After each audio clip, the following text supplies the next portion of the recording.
Welcome back to another episode of the Inside Japan podcast, which is sponsored by JobsinJapan.com, the best place on the internet to find your next job in Japan. Today, I'm talking with Matt Barnes. He's from the NBC station in Columbus, Ohio, and he's here in Tokyo to cover the games with 6 other journalists. Hi, Matt. Thank you so much for coming on the podcast. Good to be here, Charlie. Happy to do it. Awesome. So what are you and your team going to be doing at the games?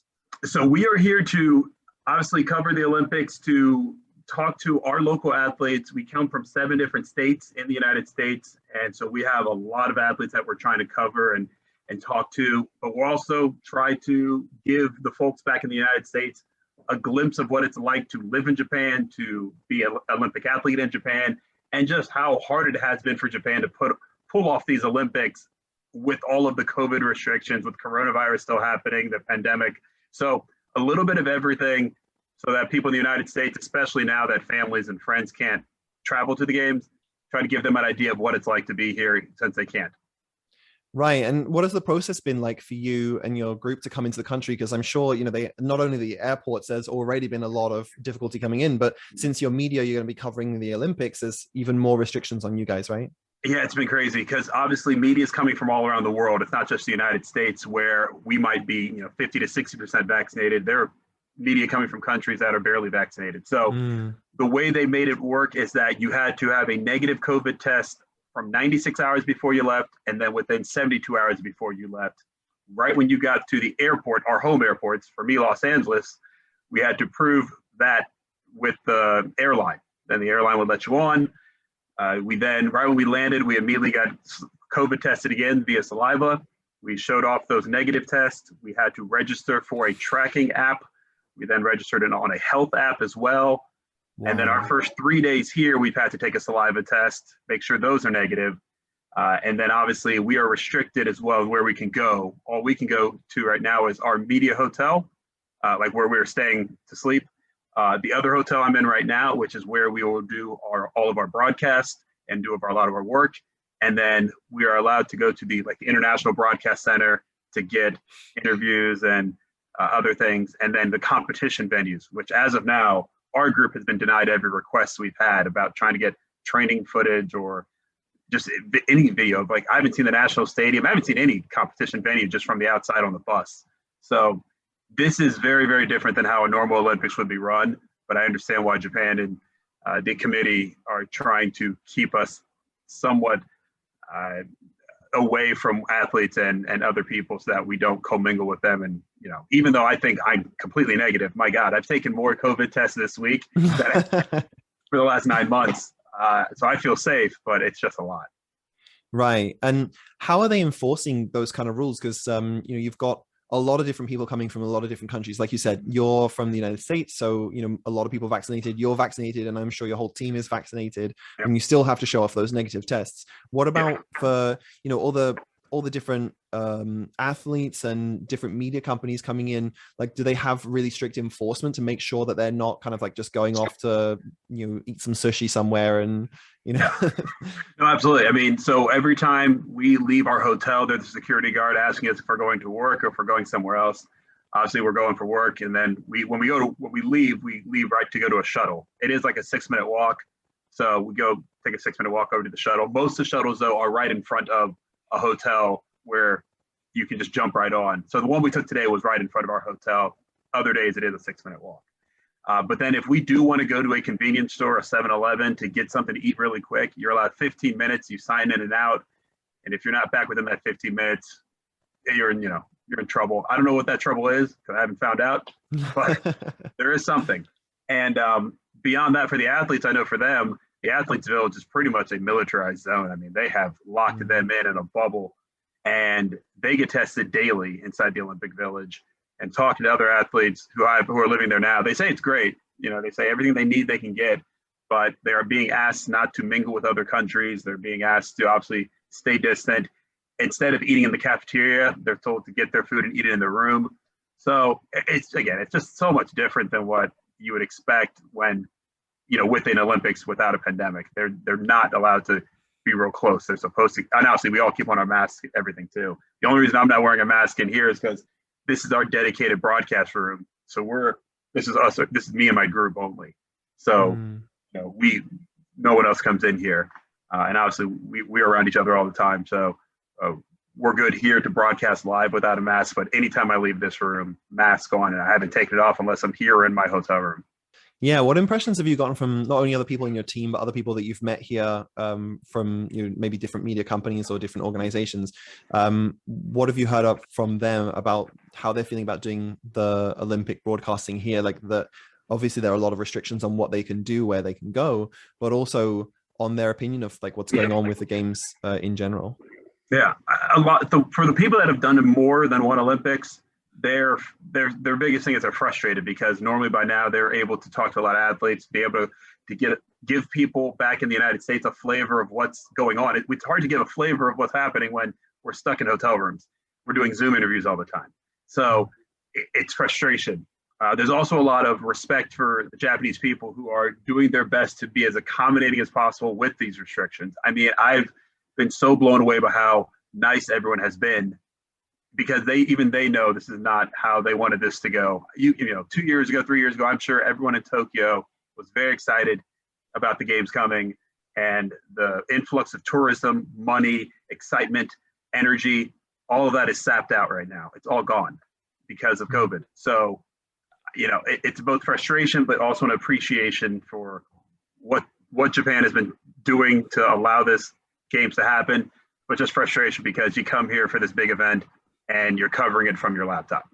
Yeah, and you couldn't really think of a better place to do it than Japan, really, because the way Japanese people are, they're so hospitable, they're so friendly and helpful when it comes to helping foreigners to get around and do things in Japan.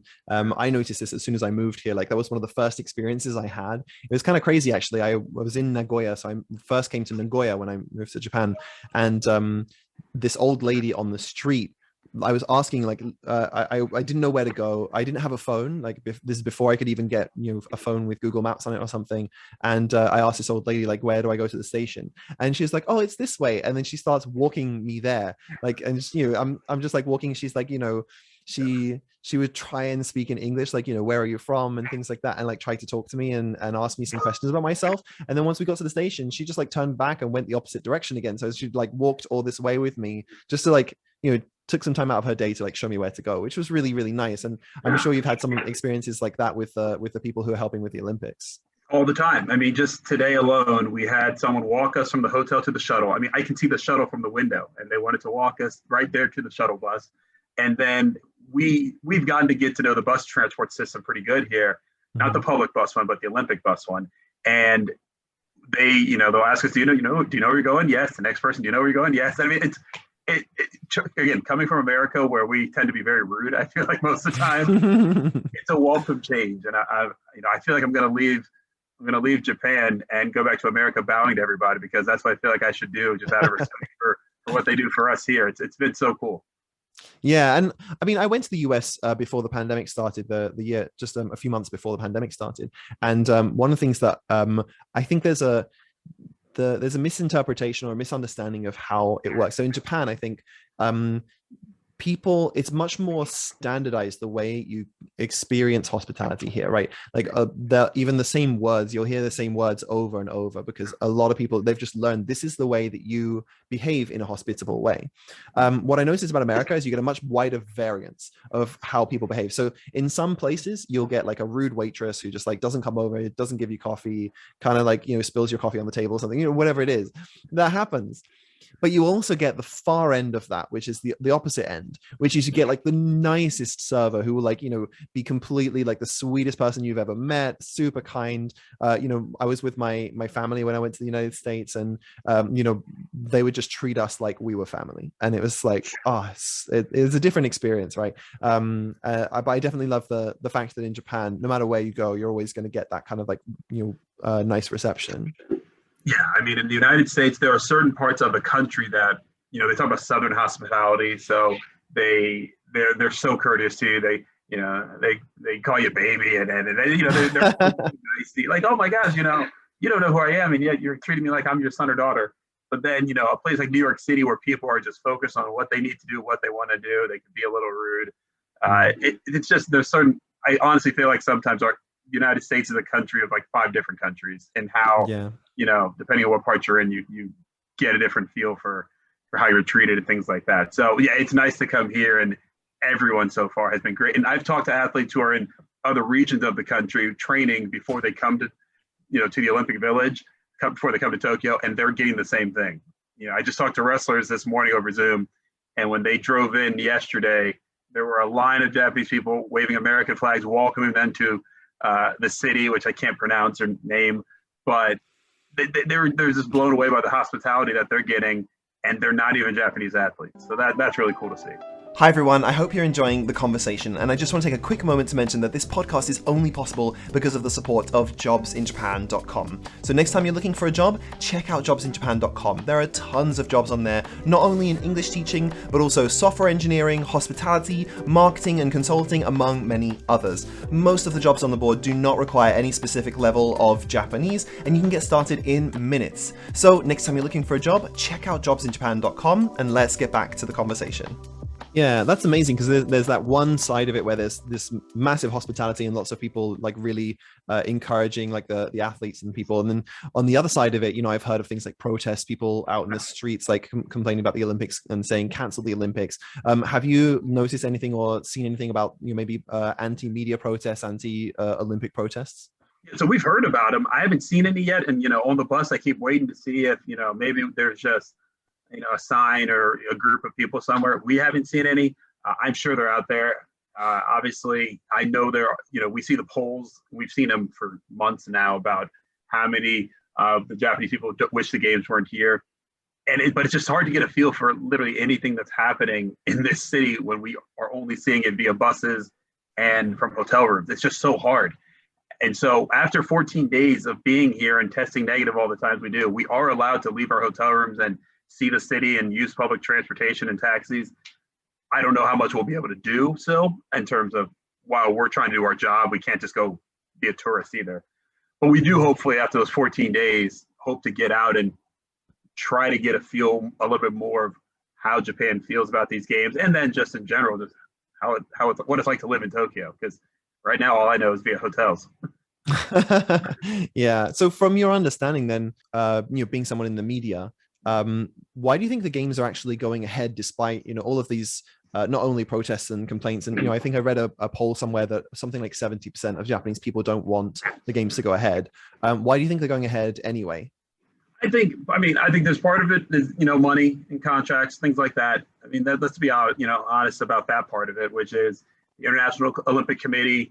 When they sign on with the city, there are contracts that are met that if the city backs out, they are in charge of, or they're responsible for paying. So that's part of it. I think there is a part of it too that, maybe Tokyo doesn't want to cede the spotlight of the Olympics to Beijing, which is the next one in 6 months. There's always that as well. As much as we always like to think the Olympics are just about the athletes and the spirit and the community and the unity and all that, there's always a little bit of, underlying circumstances behind it. But I do think another part of it is that Japan and the International Olympic Committee and the athletes and the world is really hoping the Olympics can serve as a sign of the pandemic ending and as another sign of us getting back to normalcy. Again, these games are not normal at all, but maybe just by sitting on your couch, watching the Olympics on TV, seeing gold medals being handed out and athletes overcoming adversity, maybe that'll just help the world feel a little bit better about where we've been and where we're going. So I think there's a variety of reasons why I think it's still happening. I know I've heard doctors both in America and Japan and around the world saying they don't think it should happen. But, at the same time, I do think Japan's done a wonderful job trying to make it as safe as possible, considering it's a viral thing. You can't stop it per se. You can't just stop it in its tracks. You can do your best to contain it. And I think so far they've done the best they could do. Yeah, and I think there's definitely something to that where people have basically been locked inside with no entertainment, like other than Netflix shows or whatever it is. They haven't had that kind of like physical energy of something happening, like something in the world is happening. Like it's just like everyone's just been like, we're just waiting this thing out. And I really think that on some level, having the games, like like you said, it kind of might signal a return to normalcy. Like even in Japan, there aren't that many people vaccinated, but a lot of my friends are starting to get vaccinated now. So, it's starting to pick up a lot more in Japan, and hopefully we can help other countries to do that too. And this will be, a good way to kind of signal like things are going to go back to normal. We're not going to be stuck indoors, wearing masks and all having this experience of life forever. This is going to be, we'll be able to do something about this. Yeah, I think it's good for all of our mental health to see something on TV that looks normal, that looks something pre-pandemic. I know back in the United States when we were going through the toughest part of COVID and sports were canceled, it was tough for a lot of people because there was just nothing on TV. There's nothing to talk about in person or over even phone or email or, video chat. So now that back in the United States, at least everything's wide open, which, for better or worse, you can go to a sporting event and it's fully packed, and you can go to the malls and the shops and restaurants and they're open and they're full. So I'll say this, it has been weird coming here and after not wearing a mask in about 2.5 months in the United States to now wearing a mask all the time. It's like Back to the Future kind of deal. But that's how it is. I get it. Certain countries are further along than others. Whether it's right or wrong what the United States is doing, we have that fight every day in that country about are they opening up too quickly or not. So, I just think, but I do think it's good for people regardless to be able to see the Olympics as something that reminds them that, hey, we can get back to this and things are going to be okay. We're not going to be stuck in this pandemic forever. Yeah. And to be honest, I think that the experience of the pandemic has been really different in Japan from the United States. And, I have a lot of American friends. So I have some reference to this, but in Japan, we had like lockdown in a sort of like a pseudo lockdown, but under the Japanese constitution, the government doesn't really have any right to tell businesses not to open. They don't have any right to tell people to stay in their houses. They can recommend things. And because of the way Japanese society is, most people will just comply because they think, well, this is for the greater good. Everyone can wear a mask. And I personally, going around Japan, going around Tokyo, going to my work and stuff in the last year and a half or so, I haven't noticed people not wearing masks. Even now it'll be like, 1 in 200 people might not be wearing a mask. And so because of that kind of like high level of compliance, like the case numbers have been really low here. I think it's only been a total of around 3,000 deaths in Tokyo in total, compared to the United States where 3 times the population but like 100 times the deaths. I think in Tokyo we've been kind of going around like not like normal. It's been different for sure, and that a lot of the kind of events that I used to go to would now go online, or but it definitely hasn't been like in other countries where there's been almost like this sudden like military style lockdown. I do hope that we can kind of continue with that. But America has also, I think that's changed a lot in the last 6 months. Like you said, that a friend of mine went to the United States in November last year, and he's there now, and he said like it's palpable. The difference is palpable. Yeah, it's ridiculous how much different it's been from in just the last 6 months. I mean, 6 months ago, that'd be January, and that is when we were going through the winter and we're all locked in our homes, and people just got stir crazy, and so the virus was spreading pretty good. People were mask weary too. They were pretty much done with wearing masks after 6 to 7, 8 months of it. And so, it got bad there. And, case numbers were like, I hear cases in Japan are, around 1,300 or something like that. I mean, we were around 10,000 just in my state alone. Wow. And my state has 11 million. We were having 10,000 cases a day. That's a lot. And the deaths in Ohio, I think we're up to, I'm trying to remember. I obviously left the country about a week ago, but we're I think around 14,000 or something like that. I mean, that's just Ohio, but obviously around the country it's over 600,000. So it's or 650,000. So it's just been night and day in how Japan and how the United States have handled these two things. Yeah, well, I really hope that the Olympics is going to go off without a hitch. Like, that's one of the worries of a lot of people here, is that I don't think Japan has very much, or if any at all, of the Delta variant here. So I think there are some people who are worried about, perhaps people coming into the country and spreading, the new variant of COVID, which is much more virulent. There was also a worry a couple of weeks ago about, or maybe a week ago or so, about I think it was the one of the athletes from Uganda, who has kind of left the he's gone missing, or he's like gone off somewhere, no one knows where he is, and people They from did his find him, team. by the way. Oh, they did find him. Okay. They got him in central Japan. I didn't see what city, but they did find him. Okay, good. Yeah, like some of his team tested positive for COVID when they were here, so I think a lot of people were worried about that, but that's all okay now. Apparently, yes. It was an odd story, but they did find him. And I'll say this, what the amount of cases we've seen here, I think it's around 71 right now, that have happened since, I think they said July 1st.